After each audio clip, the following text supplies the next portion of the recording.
সাবেক পুলিশ প্রধান বেনজির আহমেদের গোপালগঞ্জের Savannah eco resort and natural পার্কে বিশাল অঙ্কের কর ফাঁকির প্রমাণ পেয়েছে জাতীয় রাজস্ব বোর্ডের কেন্দ্রীয় গোয়েন্দা সেল। মঙ্গলবার সরেজমিন তদন্তে বিভিন্ন দলিল ও ডকুমেন্টস যাচাই বাছাই শেষে প্রাথমিকভাবে কর ফাঁকির প্রমাণ পায় ১৫ সদস্যের একটি দল। গোপালগঞ্জ সদর উপজেলার শাহপুর এলাকায় ৬২১ বিঘা জমির উপর গড়ে তোলা এই ইকো পার্কটি এখন অনেকটাই কোলাহল শূন্য।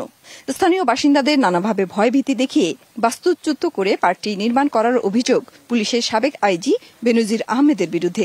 এ নিয়ে গণমাধ্যমে সংবাদ প্রচার হলে গত বছর তদন্তে নামে দুর্নীতি দমন কমিশন।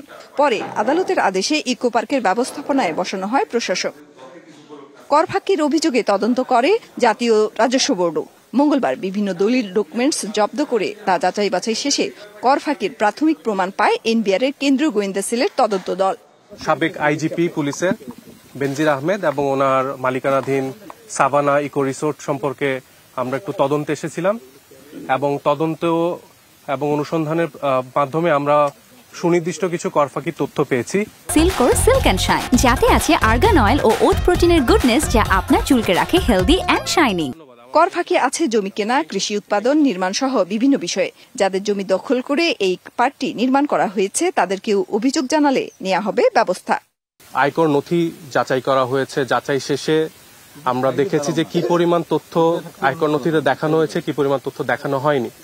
সেই তথ্যটুকুই আমরা এখানে ভেরিফাই করেছি এবং যেটুকু আমাদের ডকুমেন্ট হস্তগত হয়েছে বা ইনফরমেশন, সেটুকুর ভিত্তিতেই বলা যায় যে যথেষ্ট পরিমাণ বিশাল অঙ্কেরই কর ফাঁকির তথ্য আছে। তারপরও একদম সুনির্দিষ্ট হওয়ার জন্য আমাদেরকে কিছুদিন অপেক্ষা করতে হবে। তবে এই তদন্ত চলমান থাকবে এবং সরকারের বিভিন্ন দপ্তরের সাথে সমন্বয় করে চূড়ান্ত করা হবে। তারপর মামলা সহ আইনি বিষয়টি দেখা হবে বলে জানিয়েছে তদন্তকারী দলটি। মেহের মনি, ডিবিসি নিউজ, ঢাকা।